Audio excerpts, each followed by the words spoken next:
Mwuka wera avugira muri jye, Imana irampishurira irambwira ngo ese Evariste Ndayishimiye yarukogwa n'iki, yakizwa n'iki, yarengerwa n'iki mu bihe nk'ibi, mu mwanya nk'uyu, ko nkutembereje ministeri zose. Iri joro twaraye dutembera muri ministeri zose z'igihugu cy'u Burundi, ndetse turazenguruka mu ntara zose, mu bisata byose. Imana irambwira ngo ikintu cyarokora Ndayishimiye n'ingoma ye, cyangwa se n'umuryango we, cyangwa se n'abadede, cyangwa se n'ishyaka, cyangwa umugambwe, ni igiki. Ndazi ko hari abantu bahita bandika muri komenti batabanje kumva inkuru, cyangwa se kumva ubu buhanuzi, cyangwa se kumva ubu butumwa bwiza. Nagira ngo usabuze gusubiza wabanje kumva, ariko nunabishima uko don't worry, nta kintu bitwaye rwose. Ngira ngo iri joro ritambutse gihabayeho kofiziyo, subiza inyuma, ndavuga ngo Mana uri kumwe natwe, uri kujya, kuko sinjye usengera Burundi jyenyine, sijye wahawe ubuhanuzi ku Burundi jyenyine, sijye we ufite aya makuru cyangwa se irihishurirwa jyenyine, hari n'abandi batandukanye benshi Imana yagiye ihishurira Burundi akazoza kabwo cyangwa se vizo yabwo mu ntara zose. Nta ntara n'imwe nabonye y'agahera, oya, intara zose ziri imbere mu buryo bw'imwemwe. Nuko rero marayika arambwira ngo niki cyarokora Evariste General Major Ndayishimiye n'ingoma ye, niki cyatuma aguma ku ngoma, niki cyatuma Evariste Ndayishimiye agomeza gutwara ubutegetsi, cyangwa se aguma kuyobora cyangwa gutwara muri manda ya gatatu, niki cyatuma yimika undi muntu, niki cyatuma CNDD iguma ku butegetsi, niki cyayirokora. Muri iki kiganiro ubwo butumwa nibwo ngiye gutangaza, ikintu cyarokora Ndayishimiye, ikintu cyakiza Ndayishimiye. Muri urwo rugendo nagiranye n'ijuru, marayika wari uri kumwe nanjye, twagendanye urugendo rurerure, watangazaga akahishurirwa akerekwa muri jye. Ubutumwa yampaye nibwo nkuzaniye, nibwo tugiye gutangaza. Nagira ngo rero nkusabe utere agatebe cyangwa se tubane muri uyu mwanya, kandi nkwifuriza Pentecoste nziza, abakoresha kalendari y'abaromani cyangwa kalendari ya Musa mwese hano. Ngira ngo ndaza no gutambutsamo umunota w'umugisha, ariko mvuga cyane kuri Pentecoste. Marayika rero twatemberanye arambwira ngo niki cyarokora ingoma ya Evariste General Major Ndayishimiye n'ubwami bwe, cyangwa se niki cyatuma aguma ku butegetsi, niki. Imana irambwira ngo noneho jya muri ministeri zose umubwire, mbitangaze, mbivuge, kandi Imana irambwira ngo ushira amanga uvuge, nta utinya, nta kurya iminwa, kuko uvuga iby'Imana aravuga yemanga. Noneho uvuga ibyo yatumwe n'abantu urateguza, cyangwa se ukanajijwa, cyangwa ukanayoba, cyangwa se ukanagira impungenge ko bitazasohora. Ariko nge aha ntagira umuntu unyitiranya. Nabonye abantu bamwe bavuga ngo wambaye umupira ngo wanaka, ngo abandi ngo Redi Tabara. Nge nta muntu n'umwe dusangiye ubwenge n'umutima n'inama, nta muntu n'umwe wampaye impano. Iyi ni impano Imana yampaye ndi gukoresha, nk'uko nta wantumye gusengera Burundi ubwo nafataga imyaka 9 yose ndi gusengera igihugu cy'u Burundi.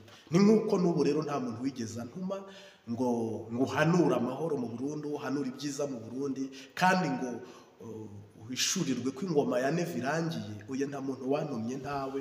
Ibyo nunabivuga ni kwa kundi wowe ari kubibona, ari nako uri kubisoma, ariko jye ntabwo ndi kumwe nawe, nta naho bihuriye n'ibyo bintu byawe. Uhoraho adutabara turengera. Mungu asifiwe, jina la Bwana libarikiwe.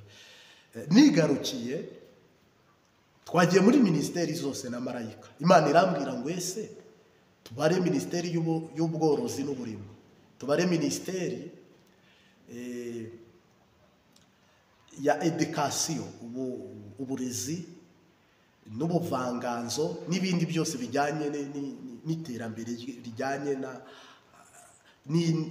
n'ibi bintu navuga bya siyansi. Reka mbivuga uko nguko, murantunga kuvuga ikirundi cyose biba bigoye, ariko mpamya kuri abyumva. Ni iyihe ministeri Ndayishimiye yateje imbere? nimwe uze kuyandika muri komenti wowe uyizi, ngenzi sindi buzirondore, fita umwanya muto, kuko hano ufite ubutumwa burebure. Imana yampaye, ngerageza no kuvuga iminota myinshi ndetse ko bwagabanuka ariko biranga, mujye mwihangana. Ni iyihe minisiteri kuva manda ya mbere ayirangije ari muri manda ya kabiri nayo igiye kurangira, ni iyihe minisiteri Uburundi bugaragaza ko iyo minisiteri yateye imbere, nibura ukavuga ngo iyi minisiteri yarazamutse? Habe minisiteri y'ubworozi n'uburimyi, habe minisiteri y'uburezi, habe minisiteri y'ubutegetsi bw'igihugu muri politike, ni iyihe minisiteri yateye imbere? Nta n'imwe. Evariste General Major Ndayishimiye muri diplomasi yo hanze ntabwo rwose yigeze agaragara nk'umuntu ufite imbaraga ngo ajye mu Bushinwa, nibura nabo Bashinwa bazi babipyatagura ibyo bifaranga ariko biboneke, cyangwa se banamukoroneze ariko bamuha iterambere. Nabo bakomunisite b'Abarusiya, naherukaga i Bujumbura hano kuri ambasade y'Uburusiya bahazi, nigeze naninjiramo hariya tujya ziriya ndimu, cyakora habamo indimu n'ibyamwa, bafite ambasade wagira ngo ni ambasade ifite ibintu by'ibisi, ukuntu wagira ngo nyine ni ambasade wagira ngo ni nk'ikigo cy'iperereza, cyangwa wagira ngo hakoreramo documentation, cyangwa se wagira ngo hatuyemo umuntu w'umwicanyi naka. Reka mbivuga uko nguko, ariko sorry, ntabwo Abarusiya ntibanyumve nabi, kuko ibi hari abantu babishyiramo ekuteri bakabihindura muri Google bakabyumva. Noneho rero ni iyihe minisiteri n'iy'ububanyi n'amahanga hagira umuntu umbwira uti yateye imbere? Ndayishimiye ntakunda gusohoka, Ndayishimiye ntakunda kugenda, Ndayishimiye n'iyo agiye aragenda ariko kumva aragarutse arakubwiye ati nasanze Abarundi ari twe duteye imbere kurusha Amerika, kuko twebwe voka yo ngaho irahendutse kandi dufite voka nziza, dufite amazi meza i Burundi. Ibyo byose kandi nibyo, ariko se bibafashije iki? Bibamariye iki? Tanzania rero, Tanzania yagafashije Uburundi kuko ariyo yabyaye CNDD-FDD, ikanagira inama iri shyaka, isa n'iyigicariyeyo ntibindeba, nta n'icyo biyibwiye, nta n'icyo bikoraho, nta n'icyo bishakaho. Tanzania iriturije. Ni ukuvuga rero niba Tanzania yo politike yayo idasakuza ariyo yagafashije CNDD-FDD, ngira ngo na Evariste Ndayishimiye wakabaya nawe yirukanka agashakisha akanyaruka akamanuka akaduga akirukankira bene igihugu, ibyo byose bikaboneka. Imana yambwiye ngo ntihagire minisiteri n'imwe igaragara Evariste General Major Ndayishimiye yaba yarateje imbere cyangwa akayizamura. Ni iki kintu na kimwe cyubatse mu izina rya CNDD? Jye narababwiye ko Nkurunziza igikorwa nibura kigaragara perezidanse, kuko Burundi bwarakodeshaga, perezidanse yabo yarakodeshaga. Uyu munsi wa none rero mu mishinga rutura ibihugu biri mu nzira y'amajyambere bigira, ubu nyakubahwa umubyeyi wacu Perezida Paul Kagame Access, uyu n'umushumba reka mwituko, mwamaze kubona ko hasohotse cyegeranyo cy'uko umwaka w'2026 ku mpamvu zo kugabanya ibihumanya ikirere mu Rwanda haraba huzuye uruganda rutunganya gaze metane ikomoka mu kiyaga cya Kivu. Iyi gaze ngira ngo abacanaga amashyamba, ibigo by'abanyeshuri n'ibindi, ibyo bintu byavuzwe ko bizaba nibura bimanuka. Niba bacanaga inkwi ku kigero cya 50 n'amakara mu buryo ubu n'ubu, ariko ubu ni umushinga rutura. Ahari ariko Mbayahaga arahita agaruka avuga ati nabyo ni bya Katari, kuko nabonye Mbayahaga asa n'uvuga ko u Rwanda rutabaho, habaho amahanga, u Rwanda ntacyo rugira, ni iby'amahanga. Ntacyo nubwo buriya byaba iby'amahanga, ariko ukaba ubifitemo umugisha. Yesu nashimwe. Dushimiye rero umubyeyi wacu nyakubahwa Paul Kagame mu bikorwa n'imirimo n'ibitangaza Imana imukoresha. Uwo ni umushinga rero ngira ngo mwabonye ku mbuga nkoranyambaga babibonye, wagutse w'amamiliyari, ku buryo umunyarwanda ashobora nawe guteka mu buryo bwa kijyambere agasirimuka akajyana n'igihe. Reka nigarukire mu butumwa bwiza, Imana imugirire neza. Kandi turasengera igihugu tunamusengera, ariko ni Burundi suko badafite gaze, suko badafite peteroli, suko badafite ibyo bicanwa, ahubwo nuko abari ku butegetsi imitima yabo duhojeje abantu batuganyiye mu buryo bw'imbogisi na za WhatsApp no kuri YouTube muri comment, babuze ababo mu bibazo nk'ibi ngibi Uburundi burimo.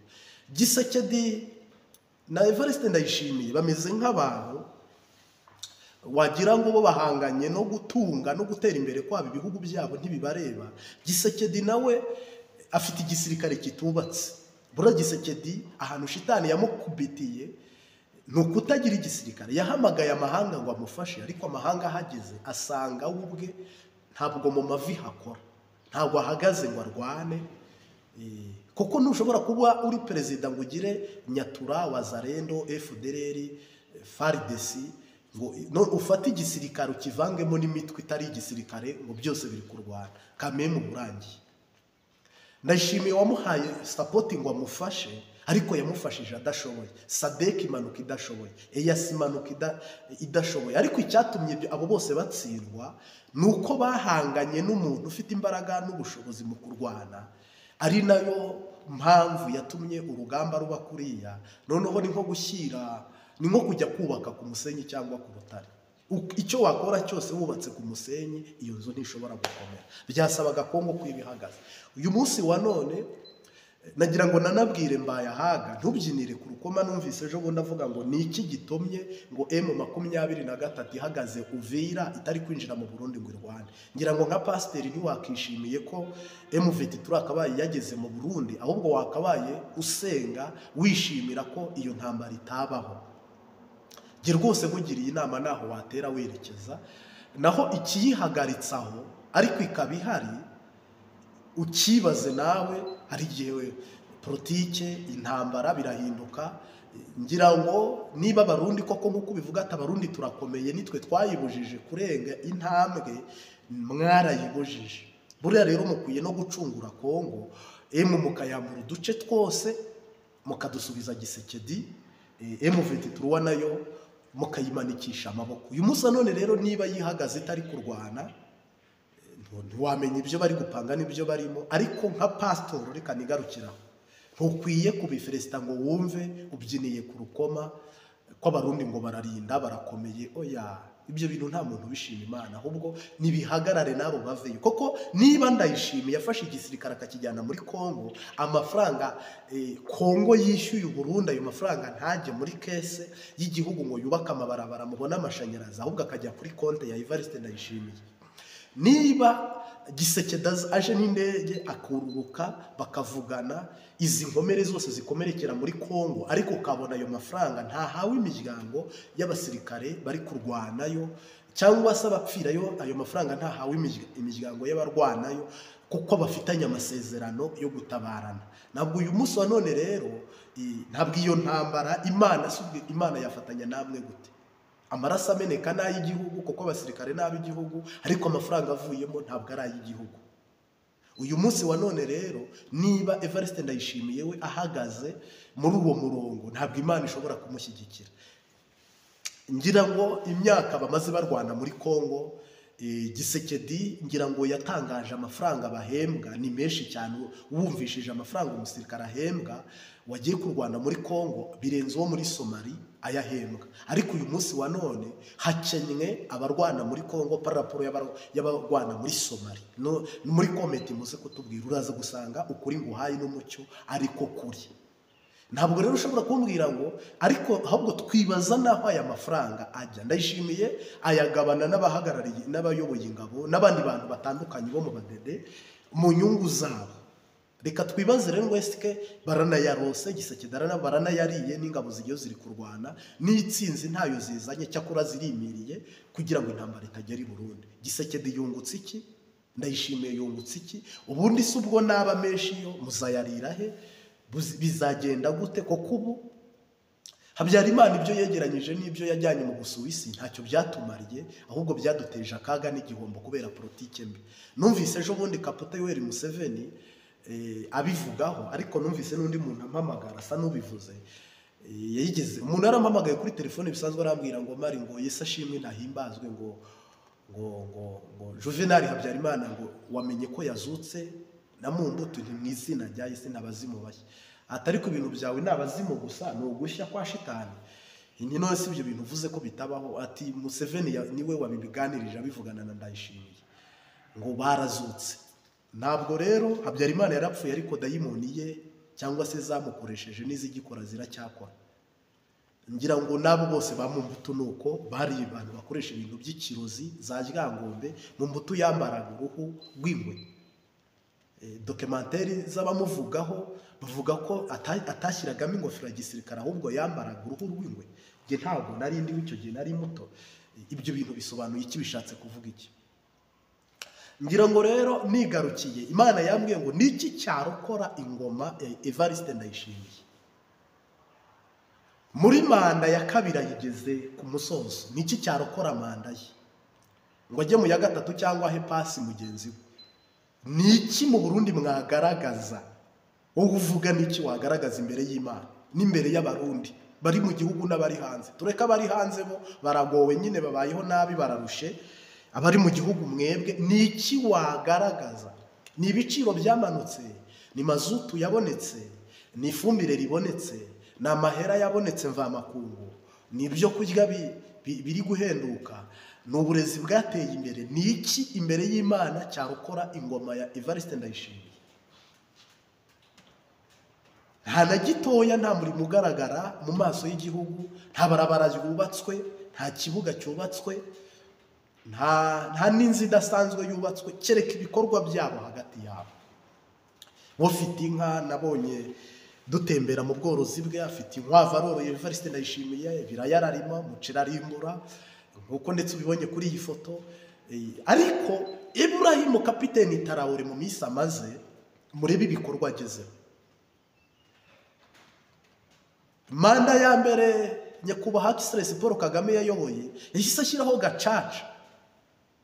Nibura abantu biciwe abasaba kubabarira, n'abishe abasaba kwihana.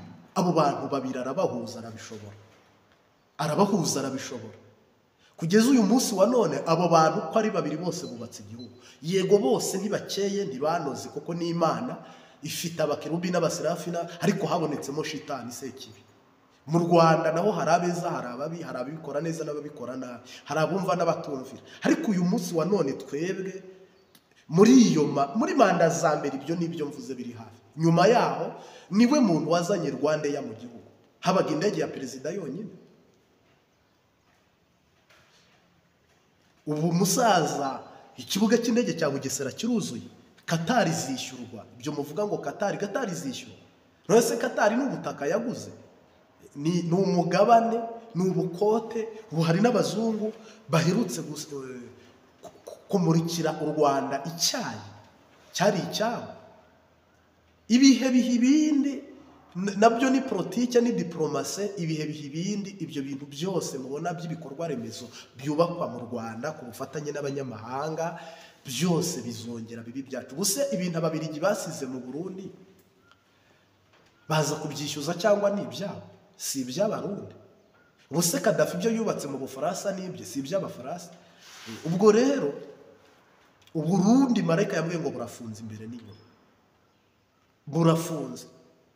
Urugi rwinjiza Ndayishimiye yararufunze mu Burundi, urugi rusohora ibibi rurafunze narwo. Doke nta cinjira nta gisohoka, ahubwo mumeze ameze nk'umuntu washyize abantu muri kabaza gusa. Ntugapfe ntugakire. Ni ubutumwa bwihutirwa Imana yamaye ngira ngo ntangaze muri iki kiganiro. Ariko Imana yambwiye ngo ese iyi ngoma ndongera indaba dede, ndahiyinda abasendi dede cyangwa Ndayishimiye, nihagira icyiza bamurika baba barakoze. Ni impunzi bahuje n'abakoze ibyaha. Niba u Rwanda rwarahuje abantu bakoze jenoside n'abayikoreye, Ndayishimiye izi mpunzi yakazihuje n'igihugu zakomotsemo, ziturukamo. Kandi izi mpunzi ntabwo zakoze ibyaha kurusha aba bajenosideri. Oya, ahubwo ni opozisiyo irwanya igihugu mu buryo bo ntibari busenge nkanjye, ntibari bukore nkanjye. Ibyo bahisemo n'ibiriya, n'ibyo bakoze n'ibiriya. Ntabwo bashinzwe. Je rero umuntu wese agira iburyo bwe n'ibumoso bwe, ariko ubwo bo iburyo bafashe n'ubwo, nanjye iburyo Imana ngiye yampaye n'ubu. Yesu ashimwe cyane. Ngira ngo rero Evariste Ndayishimiye umwuka w'Imana arambwira ngo ni iki cyarokora ingoma ye, ni iki cyakiza ingoma ye. Njye ntakibuze, niba mugifite namwe mugitange, ntakibuze. Niba wowe ukibona ugitanga, uvuga uti Imana ikintu cyatuma irokora ikiza ingoma ya nyine cyubahiro General Major Evariste Ndayishimiye ni iki. Umwuka wera iragaragara, n'imbuto z'umwuka zikagaragara. Hano rero Yesu mu rugendo rwe yagiye akora imirimo n'ibitangaza, arabikora biragaragara, ariko yagera nk'aha hantu abantu bashonje, ahageze bamwe bati tujye kurondeza, abandi bati tujye kudandaza, abandi bati ibi n'ibi, watubura amafi, atubura n'imitsima, abantu bararya, abantu barahaga. Mwuka wera arakora, imbaraga n'imirimo n'ibitangaza muri Kristo Yesu biracyakora. Ese uyu munsi wowe nawe wabonye inyungu z'umwuka wera? Nawe wamenye ko Yesu yaje anohereza umwuka wera, ari kukungura? Urimo urabona inyungu z'umwuka wera? Ubwo ni ukuvuga muri iri jambo uze kudusubiza muri komenti, wigeze ubona inyungu ya mwuka wera? Ese ubuho uteganya kuyibona? Ese uzanayibona? Ni ukuvuga njye rero ndi umwe mu bashinga intahe ko nabonye inyungu y'umwuka wera kandi nkiri kuyibona, kandi dushimye Imana tuyiha icyubahiro n'amaboko abiri ko imirimo ya mwuka wera n'inyungu ze nyinshi rwose biri kugaragara. Umwami Yesu nashimwe cyane. Niyo mpamvu rero ciye bugufi imbere y'Imana Data n'Umwami Yesu n'umwuka wera, nawe turi kubana muri uyu mwanya, nkwifurije kubona imirimo n'inyungu za mwuka wera zungura itorero. Intego ye ni ukungura itorero. Ibyo byose twavuga indimi, twakwerekwa, twarota, ni ukungura itorero. Itorero ni njye rero. Njye rero nijye ugomba kubaho mu buzima mfite marayika ushinzwe guhova cyangwa gutara amakuru kuzimu, nkamenya imigambi yabo, nkayitsindanishirizwa, Yesu akatsindanishiriza mu isi, nkamenya imirimo n'imigambi y'abadayimoni, Yesu akabitsindira, ndetse no mu ijuru tukamenya ibyiza batugambiriyeho, tugakora dufite ishyaka n'imbaraga. Koko hose dufite amakuru, ariko isi ifite urwego rw'iperereza, ariko hari aho itagera, hari aho igarukira. Isi ntabwo ijya ikuzimu kunekayo, isi ntijya mu ijuru kunekayo, iby'isi bigarukira mu isi, ariko twebwe nta mupaka, nta bariyeri. Mwuka wera, igipentekoste niko kwifuriza nziza, mwuka wera ntaho asiga, ntaho yashigaje. Twebwe dufite ubushobozi bwo kwinjira no mu mutima w'umuntu, mwuka wera akarebamo akaguha amakuru. Mu rugo rw'umurozi ntiwajya, ariko mwuka wera ajyayo. Uburozi budapimwa butagaragara, Imana irabuhishura. Imigabo n'imigambi umuntu yakunyegeje yaguhishe, mwuka wera arayivuga. Nkwifurije Pentekoste nziza. Muri iki kiganiro ufate umwanya dusangire iki cyanditswe, turi hano mu izina rya Yesu Kristo. Ese nawe wabonye imirimo mwuka wera akora? Wabonye imirimo n'ibitangaza? Nawe uri mu nyungu? Twebwe turi mu nyungu rero, dushimira Imana, dushimira Umwami Yesu imirimo n'ibitangaza akora. Haleluya! Uyu ni wa munota mwiza tuba dufashe kugusabira umugisha. Nta kindi rero, n'ubu tuvugana, ibi bintu ntibishobora kuba imbuto yamera udafite mwuka wera wo kubyumva. Ibi bintu ntibishaka kukugiraho ubushobozi utabaye konsantere no kwizera ko imirimo n'ibitangaza bikoreka. Ntabwo ari ngombwa ko urambikaho ikiganza mu ruhanga cyangwa gusura. Ubaye wizera, ijambo niryo rikiza. Natwe twakijijwe n'ijambo kubwo kuryizera. Yesu ntabwo aturanye natwe mu buryo bw'umubiri, ariko aba muri twebwe. Turi urusengero rwe, turi inzu ye akoreramo ibimenyetso n'ibitangaza no twumiza.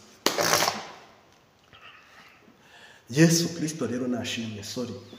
Ngira ngo rero ni ubutumwa bwiza nari nkuzaniye, kandi numvaga ari ngombwa ko ntambutsa. Turi mu mezi 3 turareretse igitangaza. Turi mu mezi 3 tugomba kwakiramo imirimo n'ibitangaza Yesu Kristo yadusezeraniye. Cinaragwana ribarikiwe.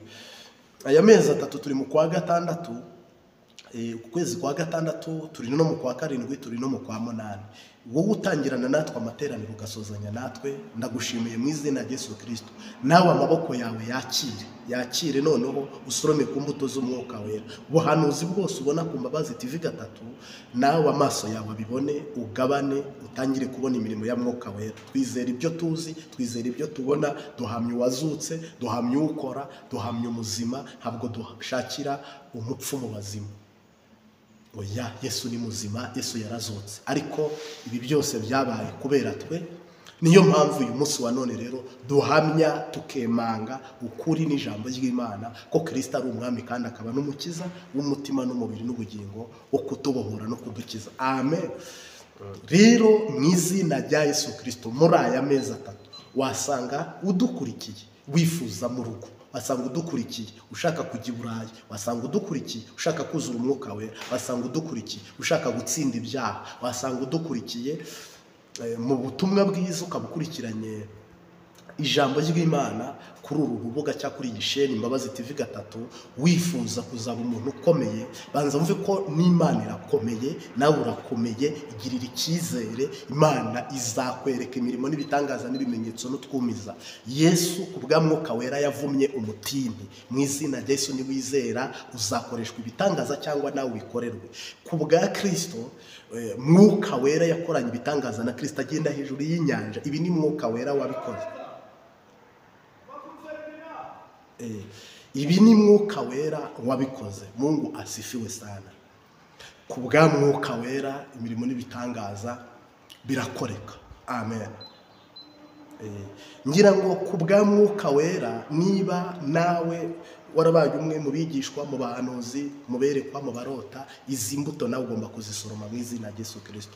Ese ufite amasezerano bitse igihe? Ese warahanuriwe? Ese uri umuhanuzi? Ese urarota? Ese wumva ijwi? Ese urarota? Ntabwo ugomba kubura rero kuri uyu mwambaro wa Yesu, ntabwo ugomba kubura kuri iyi mpano ya Yesu. Iyi ni kado yatwoherereje, aduha iyi kado, aravuga ngo ndayohereje, yishyirira abana, Imana irayimuha arayituzanira. Ndi umwe mu barambuye ibiganza, shimira Imana, ndavuga ngo Mana urakoze kohereje mwuka wera habe ya mbere Marite ukantoranya mu bagomba kwakira iyi kado ivuye mu ijuru. Niyo mpamvu mubona rero nkoreshwa ibi, nkora biriya n'ibindi birenze ibyo wabonye cyangwa unazi, n'ibindi Imana izanankoresha. Turi hano tuharaniye gukoreshwa no kuyoborwa n'Imana. Amen. Rero iyi mpano Imana yatanze nawe bumwe mu bagomba kwakira uwo mugisha Imana yaduhaye twese. Izina ry'Imana rihabwe icyubahiro.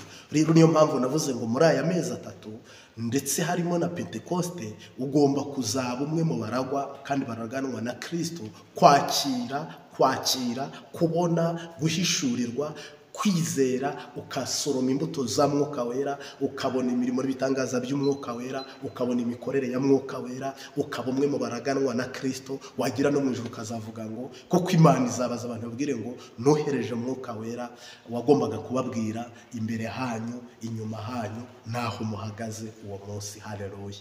Buno rero mwuka wera yaduhaye ubu butumwa ashingiye aho uhagaze, ariko turifuza ko wahava tukagushyigikira kugera i Kanani, hahandi mwuka wera nanone yaguhishuriye ugomba kuzabaho unezerewe, wishimye, uhimbawe n'umwami wacu Yesu Kristo. Haleluya. Mu by'ukuri rero ndumva mu mwanya nk'uyu n'akanya nk'aka turi mu gihe cyo gushima gusa. Ubundi ibi ni ibihe byo gushima ku bwa mwuka wera. Turashimira Imana yohereje imwe mu yera, mwuka wera, Roho Mutagatifu, bitewe n'itorero barizwamo. Iyo bavuze Pentecoste ntuzumve ngo association CPB cyangwa se Pentecost of Rwanda n'ibindi. Oya, ni umuntu wemera imirimo mwuka wera akora, uwo ni umupentecoste. Nushaka ubura umuvivante, nushaka ubura umuzayonete, nushaka ubura umugrize des âmes, nushaka uburi bombereje, nushaka uburi muri Anglikane, nushaka uburi muri Katolike, nushaka uburi muri ADPR cyangwa Pentecoste y'i Burundi, aho uherereye hose niba wemera imirimo n'ibitangaza mwuka wera akora, uri umwe rero mu bapentecoste bene wacu, cyangwa se umuvandimwe cyangwa se inshuti. Tugomba kwizera iyo mirimo n'ibitangaza Imana iduhera ubuntu. Amen. Ndagushimiye mwizi ndetse n'iya Musani Pentecoste, mwese turabasabira tubifuriza kugira Pentecoste nziza. Mwuka wera, turashimira Yesu Kristo nk'isezerano wadusezeraniye, n'Imana ikohereza tukabasha kuronka mwuka wera. Niba wibuka neza, hari urugendo wagendanye na mwuka wera, cyangwa se hari imirimo n'ibitangazo z'ibya mwuka wera tutakirengagiza. Mu izina rya Yesu Kristo, wararose urota inzozi ziturutse ku Mana, uwo ni mwuka wera. Wumvise ijwi, uwo ni mwuka wera. wagiye mu iyerekwa, uwo ni mwuka wera. Warahanuye, uwo ni mwuka wera. Noneho mu mirimo n'ibitangaza ushobora no kuba warahanuriwe, kandi nanone nabwo ni mwuka wera wakoze. Mu by'ukuri mu isezerano rishyashya turabona imirimo myiza mwuka wera yakoresheje intumwa ndetse n'abahanuzi. Turabona mu isezerano rya kera mwuka wera imirimo n'ibitangaza yakoze. Turabona rero ukuboko kw'Imana mu ijambo Pentekoste kugaragara cyane ubwo intumwa zikingiranaga, maze ngo umwuka wera akazimanukira asa n'intumwa, kandi ngo munsi hakihana abantu 3,000.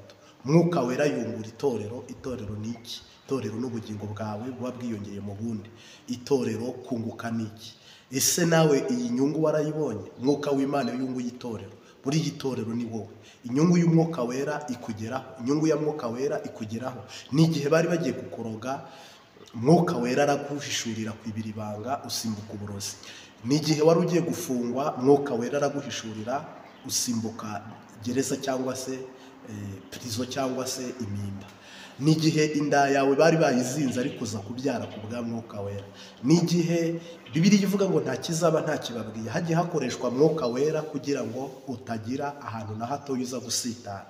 Inzego z'iperereza mu isi zigira, ibihugu bikomeye bigira inzego z'iperereza, ndetse n'abashoramari bakize cyane bakagira iperereza mu mari zabo. Turashimiye Data n'Umwami Yesu n'Umwuka wera ko aho hantu atadutereranye cyangwa ngo ducikanwe, ahubwo natwe mu isezerano Imana yaratuzirikanye. Twebwe rero nagakura, twe nakumiza, kuko tubasha kuronka amakuru tutarinze kuvunika nk'uko abisi bavunika. Abisi bashoramo amafaranga menshi, nubwo natwe yenda hashorwa imbaraga n'amafaranga n'ibindi, ariko documentation yo mu isi cyangwa se iperereza ryo mu isi n'iry'ijuru, ngira ngo icyoroshye kuronka amakuru ni ijuru. Twebwe bidusaba kwizera no gusenga no gukizwa, kureka ibibi n'igisa nacyo, ikibi n'igisa nacyo, ubundi mwuka wera agakorera muri wowe. Bityo rero harimo n'abantu bagiye bambwira ngo ese umuntu yakuzura mwuka wera gute? Ni ishyaka, ni ukubihirimbanira, ni ukubyifuza, ni ukubirondera cyangwa kubishakisha, kandi Imana ibitangira ubuntu. Yaravuze ngo mwebwe n'urubyaro n'abazabakomokaho banyu cyangwa urubyaro rwanyu. Bamwe abakobwa bazahabwa ibi, abasore bazahabwa ibi, abagabo bazahabwa ibi, abatama cyangwa se abasaza n'abakecuru nabo bazaba aba mu mwuka. Umunebwe wo mu mwuka ararota. Umunebwe wo mu mwuka ararota. Noneho umuntu ufite ibikorwa bigaragara mu buryo bw'impemu we yumva ijwi. Ubwo niko zirutaniza impano, icyo nakita diplome ya nyuma y'umunyempemu yumva ijwi. Noneho diplome iciriritse twavuga nk'imaniste y'umuntu w'umunyantege nke agira inzozi. Ubwo rero icyiciro wumva icyurimo. Yesu Kristo nashimwe cyane. Mu mirimo mwuka wera yakoze ari nacyo kiduhagurukije, turi guhamya kwemeza ko mwuka wera ariho. Shimira Imana wifatanye nanjye muri iri shimwe. Turangije, turi hagati mu kwezi kwa gatandatu mwaka 2025. Iyi minsi duherereje inyuma, Imana yabanye nawe mu rugendo rw'ihishurirwa, iyerekwa, ubuhanuzi. Haleluya. Icyo gice cyose wagiye ubonamo ukuboko kw'Imana, ubonamo ikiganza cy'Imana, ubonamo ineza y'Imana, ubonamo imbabazi z'Imana. Ni ukuvuga imirimo ya mwuka wera warayibonye. Imana yakusezeraniye umugabo uramubona. Imana yagusezeraniye inzu urayibona. Igusezeranira kujya hariya wagiye, igusezeranira biriya urabibona. Imirimo ya mwuka wera ushobora kuba uyibona ufite amaso y'umwuka, ushobora no kutayibona ufite amaso y'umubiri. Iyi ni Imbabazi TV 3 channel y'ivugabutumwa. Tugushimiye gukanda subscribe. Turi mu mwanya wa Pentecoste. Pentecoste rero ubwabyo ni ubuhanuzi bwahanuwe, nabwo burasohora. Ni ukuvuga rero umuntu agizwe n'ibice bibiri, igice cy'umwuka n'igice cy'umubiri. Noneho iki gice cy'umwuka nicyo kizasubira ku Mana, nicyo turi kuganira hano, ni nacyo tuvuganira hano muri ibi by'impemu. Noneho iki gice cy'umubiri cyo nicyo kirwara, nicyo mwuka wera aha amakuru kugira ngo kibashe kurinda buno bugingo bwo kava. Iyi ni kava y'ubugingo bwanjye, kuko nge ndi inzu y'Imana, ndi urusengero. Ariko ariya madafari n'amabati n'ibiti cyangwa ibyuma bigize urusengero rwo mu mubiri ntabwo ari rwo rusengero nyirizina. Ni ukuvuga abasenga baba barimo imbere. nawe rero uri inzu y'Imana, uri urusengero rw'Imana, ariko noneho urusengero nyirizina rurimo imbere ni uwo mwuka. Niyo mpamvu iyo umuntu apfuye nta kantu kamuvamo. Imana ishimwe kuzapfa waruzuye umwuka wera, uzapfa warizeye imirimo n'ibitangaza umwuka wera akora, kandi uzaba arabonye imirimo n'ibitangaza Imana iha abayo. Haleluya. Rero nguhaye ikaze aho uherereye hose, ku manywa cyangwa nijoro, umwanya iki kiganiro kiza kukugeraho uwo ari wo wose, wicare tuyage tubumwe mu izina rya Yesu Kristo. Turagushimiye Mwami Yesu, uduhaye umugisha wo kugira ngo natwe iyi Pentekoste tuyizihize, nubwo hari bamwe ibi n'ibi bigoye kandi biruhije, ariko wabanye natwe. Nta wamuririmbye ati wahambana ati. None natwe rero turagushimiye kandi turaguhimbaje ko wakoze ibitangaza. Dutangiye tunashoje rero, mwigisha n'umwigishwa twuzuriza imbere yawe. Amen. Nibyo mwuka wera hari imirimo n'ibitangaza yakoranye nawe, bamwe babigwamo ariko urabisimbuka. Hari n'ibindi nawe waguyemo abandi barabisimbuka. Ibyo ni kama kawaida, mu isi bihora bishika, ariko nta kizaba Imana itatubwiye. Ese buno uracyafite amavuta yo kuba warota ikintu ntikikubeho utakizi? Uracyafite imbaraga zo gusenga ntiyunyure mu nzira utazi? Ese uracyafite kuba wakizera ukubaka urugo uri kurureba umwanzi akaza wamubonye? Buno iterambere tugezeho, ingo nyinshi zigira kamera, imihanda myinshi igira kamera. Ngira ngo mwarabibonye ubushize muri ibi bihugu biteye imbere, hamwe nageze hari aho uhagarara mu cyapa ugategereza bisi bakwereka aho igeze. Ubu tugeze mu gihe ubona abantu bafite kamera zingana n'umucanga, kamera zingana n'udupesu. Iryo ni iterambere, ku buryo umupolisi ahagarara ku muhanda akaba yambaye kamera, umuntu akagusura aho uhagaze akakubaza amakuru mukaganira, ariko yambaye kamera, atarinze kwikorera kamera nini nk'izi zacu turi gukoresha uyu munsi wa none. Rero iryo ni iterambere ry'isi. Mwuka wera rero we akora kurenza ibyo byose. Haleluya. Mwuka wera, niyo mpamvu Yesu yageze kwa Lazaro arababwira ngo Lazaro ni muzima. Ageze kwa Yayiro ati umwana ni muzima, ariko abandi babonaga ko yapfuye. Ibyo ubona si byo babona, ibyo wumva si byo bumva. Ni ukuvuga ngo twicumye gatoya imbere, uraza gusanga Yesu Kristo mu rugendo rwe bo barasonzaga, bakifuza kujya guhinga, bakifuza kujya gushakisha. Ari nabyo uyu munsi bitugoye. Uyu munsi twebwe dufite ikibazo ko